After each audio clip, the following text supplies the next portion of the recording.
Welcome to another AUG blog audio post, located at augforums.com. That's augforums.com.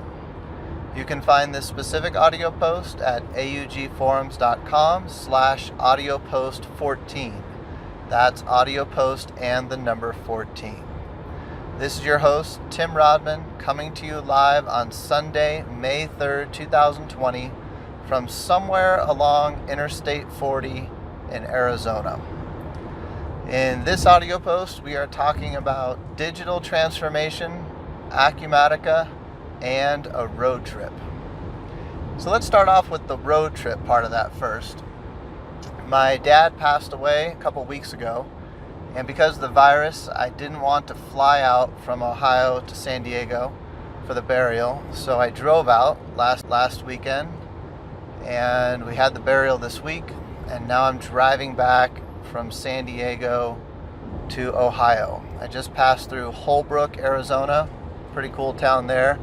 I think that's what inspired the Disney movie Cars. They've got the Wigwam Motel and some other neat old Route 66 stuff there.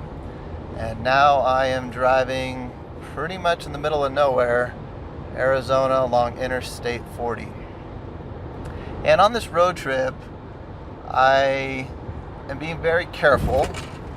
I put a mattress in the back of the minivan here, so I just sleep in the back when I need to. I've slept in Walmart parking lots or rest stops, things like that. And I basically only stopped to pump gas or go to the restroom. I even brought food along with me. I'm just being extra cautious because of the virus. And this experience going across the United States during the virus time is a very interesting experience. I'm seeing a lot of different billboards, a lot of them from casinos in the area I'm in right now, but other billboards as well in different parts of the country, thanking medical workers, saying, "See you again soon, we're in this together." I'll see Department of Transportation signs that normally would say traffic information, instead saying things like wash your hands, stay at home, stay safe. And it's a very interesting experience to, on the one hand, be just driving like normal, because there's not really any virus impact when I'm driving in my car, but on the other hand, still seeing evidence of the virus as I go across the country. And I thought this made me think about this phrase, digital transformation, that you hear a lot about. And especially because I have cheated a couple times and gotten some food other than just the snacks I have in the car. And when I do that, I found myself thinking, or I should say prioritizing, which places allow me to order through my mobile app. So for example, I've done Chick-fil-A, I've done Panda Express, because I can place my order and key point pay as well, just using my mobile app. And I think it's interesting, maybe I'm just super cautious, but I think it's interesting how big of a factor that has become for me. And if you think about it, that is just a perfect example of the impact of digital transformation on consumer behavior and businesses in general. So I thought I'd maybe talk about digital transformation in three parts. And I would start with the part that's closest to Acumatica, and that is payments, like I was just talking about at Chick-fil-A. And this could be payments going out or payments coming in. Then the second part I'd like to talk about is the sales process, which is a little bit further out, although oftentimes entirely inside of Acumatica. I guess I should say it's further away from the core of Acumatica or any ERP system, which is the accounting department and the general ledger. Payments are closest to that, sales a little further out. And then the third part I'd like to talk about is the impact of what is traditionally been marketing. So that's our three pieces for today. So let's start off with payments first.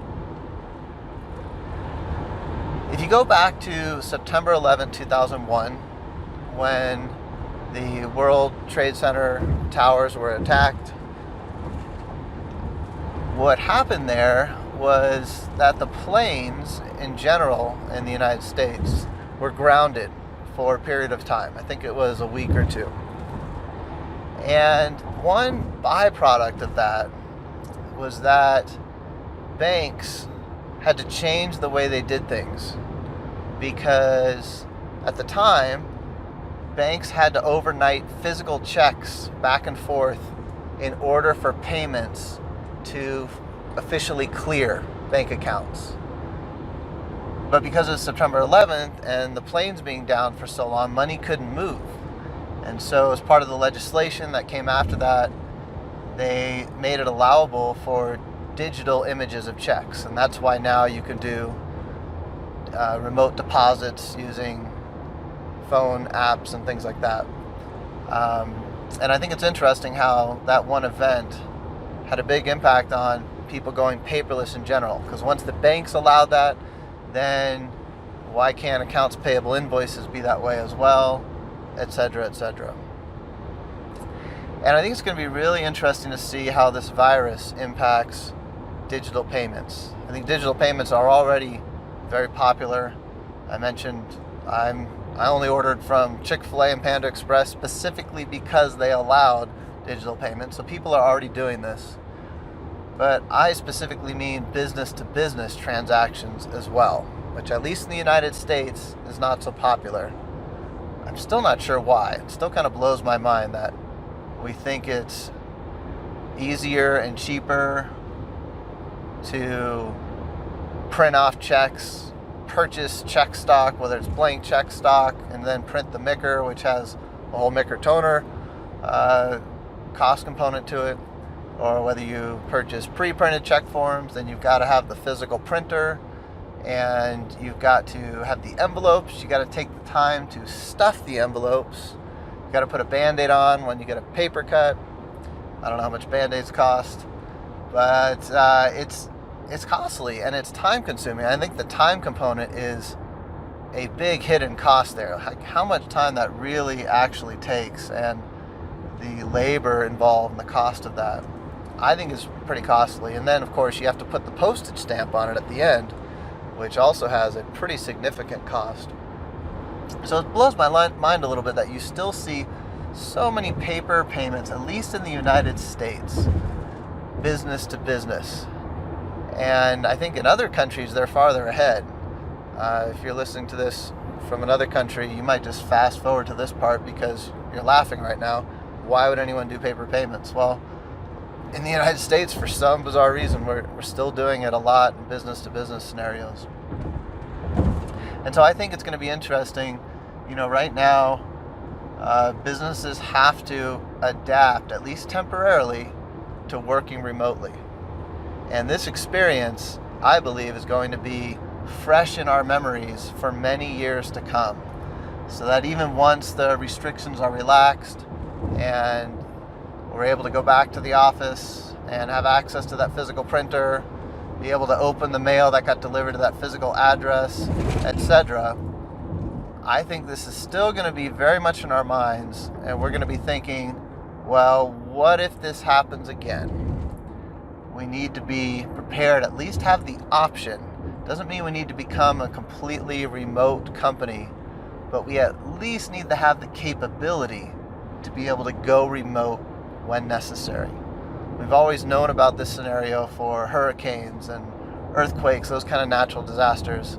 But now here's yet another reason, this pandemic, that could happen again. I mean, this could just be a more common occurrence with how connected the world is.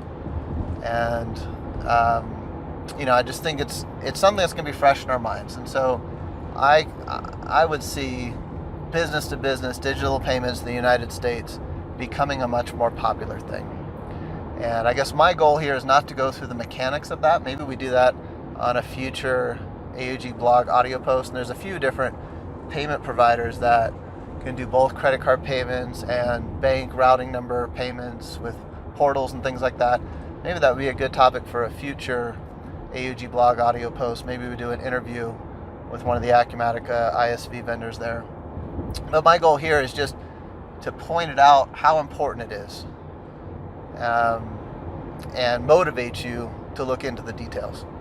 So payments, whether it's outgoing payments or whether it's incoming payments, for sure what you have control over is incoming payments. Why not make it possible for your customers, whether it's end customers or business customers, B2B or B2C, why not give them the option to pay electronically? I just think, especially now, even for you receiving those payments, you don't need to be at the office, you don't have to have that physical address, and then for outbound payments, you don't have to have access to that physical printer. It just makes you much more adaptable to a situation like a pandemic. So digital payments, I think that's easy win. The technology's there. You just need to look into it, make it happen, and integrate it to Acumatica. So then the next part 2, the sales process. If you think about a lot of businesses, especially in a B2B environment, if we go back to my Chick-fil-A and Panda Express examples, B2C environments have just been forced a lot sooner to adapt their sales process, their ordering process to the digital world. Whether it's having a mobile app or an e-commerce site that allows people to go through and place orders. But I think business to business, same reason. I think this virus is going to be a trigger for making that happen more, where you don't necessarily have to get on a phone call to place an order. But I think you're going to see more and more companies adapting their sales process to an e-commerce website, to a mobile app, some kind of digital process. And it doesn't have to be 100%. You still have that phone, you still have the sales rep to walk through more complex scenarios. But I think you can definitely get started with 10% of the transactions. What's the easy, most common type of transactions, and give people a way to place orders that way without having to talk to someone. Or even worse, a lot of companies still are relying on that physical in-person handshake to make a sale. And you just can't do that right now. Definitely can't do the handshake. You can't even be in person without distancing and mask on, etc. If you think about the ultimate sale in the United States, in my opinion at least, it's the presidential election every 4 years. And you can't be making the handshakes right now to make that sale. So I think the sales process in general is going to become even more digital. It's already been going that direction, but I think this will just accelerate it further because of the virus. Now, of course, in Acumatica, you can run your sales orders, or you can run quotes through CRM using opportunities, do quoting on top of opportunities, including for project-based businesses. There's also a customer portal, and then there's various e-commerce options for plugging orders into Acumatica. And again, not going to go into the details there. Could be a great, maybe that would be its own future audio post talking about those scenarios. But again, the goal is just to motivate you to look into these things, because I think it's going to become permanently important, not just temporarily during this time when things are locked down, but because it's going to be fresh in our minds, I think it will have a permanent impact. So that's on the sales side. And then third, if we take it furthest out from the ERP side, or furthest out from the core accounting component of the ERP side, I would call this the traditional marketing area. Although I think more and more there's a blurry line between marketing and sales. You might have heard the phrase, marketing is the new sales, because buyers are spending more and more time in the marketing process, looking at online content, researching, doing Google, doing things that you can't necessarily specifically identify who it is. Now, of course, there actually are ways to do that, but they're doing things on their own is the point. So more and more of that buyer's journey is happening in what was traditionally a marketing area. And that's why there's that phrase, marketing is the new sales. Because when they actually get into a traditional sales process with you, they're much further along, and maybe even they're just ready to buy. And they want to skip the sales, quote, sales process altogether and go right to a payment. Skip that second part that we were talking about. And so I think, here's where, same thing with the virus. You can't go to a trade show right now. You can't shake that hand. And I think it's going to be interesting to see how the presidential election campaigns adapt to this. I think there's going to be definitely some lessons to be learned for businesses, how they can adapt to this. Again, not that it's going to be permanent, we can't shake hands, but it's going to be in the back of our minds. So how do we reach people? How do we reach the market digitally? Well, of course, that's been happening for a long time. There's been a number of years. There's a lot of internet content, blogging's become popular, more and more white papers, just putting information out there and letting people find it so they can find you with a Google search. But again, I think this virus is going to accelerate that. Now, if you bring it even a little different twist on that, I'll take the augforums.com twist on that. One thing I personally like is having online forums, or some way for people to communicate not just privately with you, but publicly with each other. And it's a nervous step for companies to take, to be able to allow their customer base or potential customer base to communicate with each other. I think it's kind of scary to do that, but I really think there's big upside to it. If you're doing something wrong, you might not even know it until you get your prospects or customers talking to each other. And then you know what to address and you can fix it. And then that communication tool, if you make it public forums, of course, I'm calling them forums. There's different words, communities, whatever word you want to use for it, but it's basically a way for prospects and customers to communicate somehow with each other.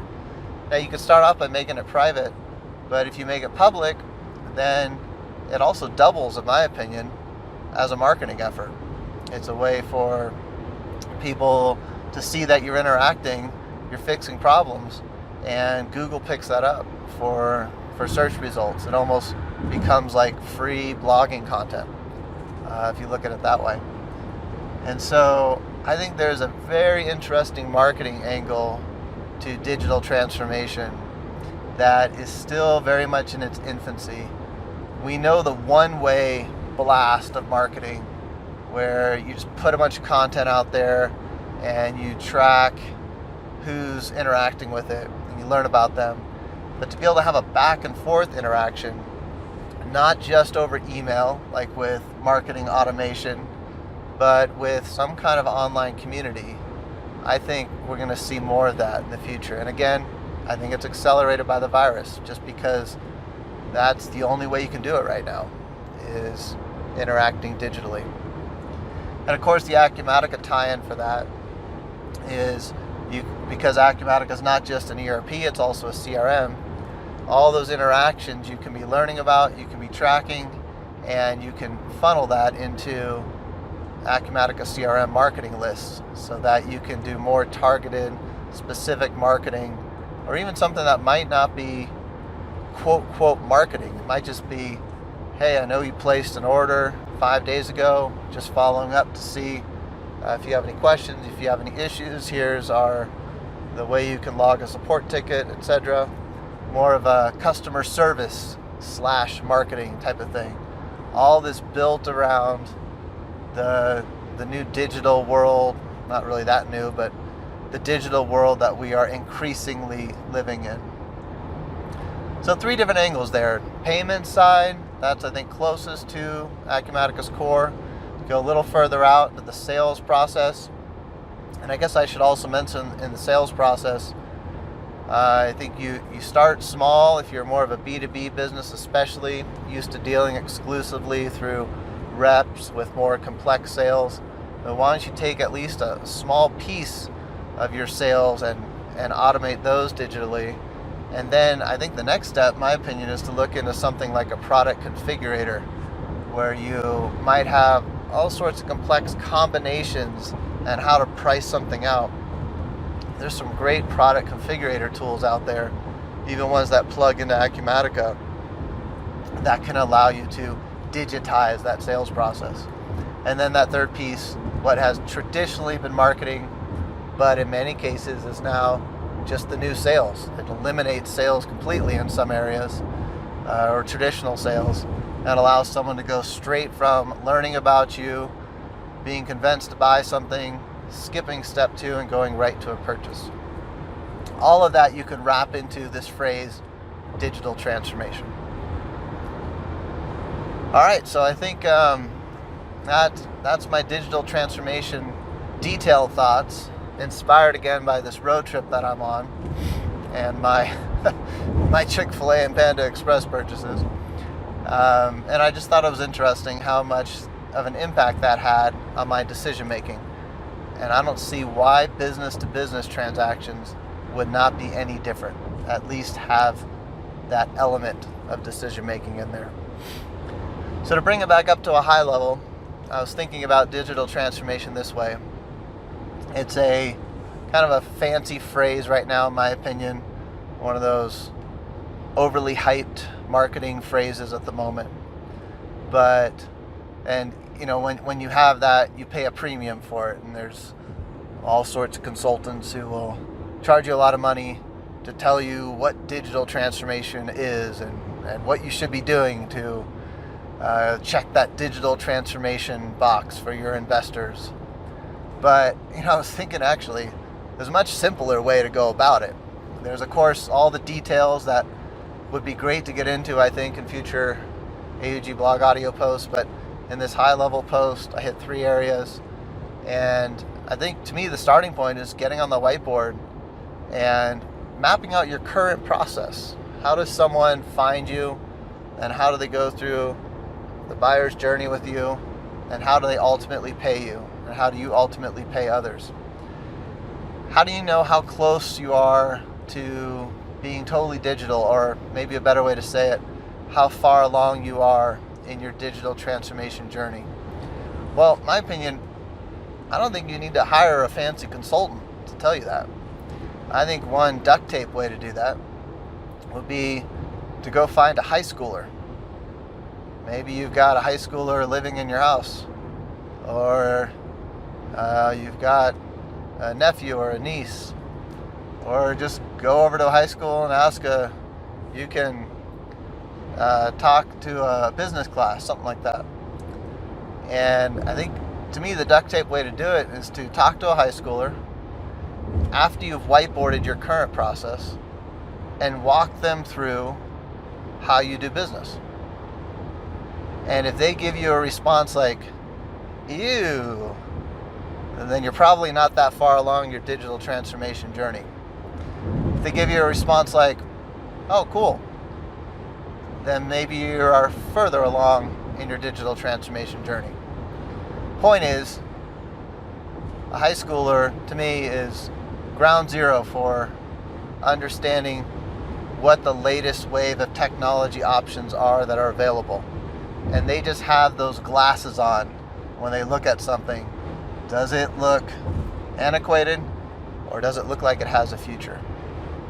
So to me, that's your duct tape way, your duct tape litmus test, if you will, for where you are in a digital transformation journey. I think a great way to get insight, even ideas for where to start and how to improve, just be to go talk to a high schooler.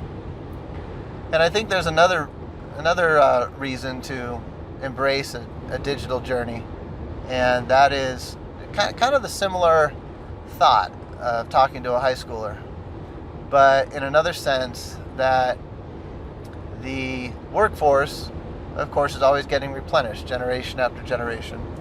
And if you want access to the latest talent coming out of college, then you need to have something that's attractive. If it's me, I don't want to go work for a company that's got really outdated, antiquated technology, because I'm not going to be building skills that have a future.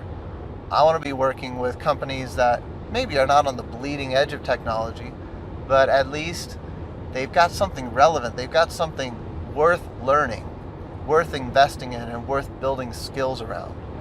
And I think you also find that out by talking to a high schooler. What trends are they interested in? Because they just have that sixth sense about technology. But it's also just another reason to embrace digital transformation. It's not just about what your customers want. It's also about what your future employees want. Maybe not your current employees that are close to retirement, but if you want to look at that 20 to 30 year business plan, what your workforce is going to look like then, you want to be set up to attract talent that will be around 20, 30 years from now. All right. Well, I think that's all I've got for now. Thanks for listening, and I'll catch you on the next AUG blog audio post. Take care.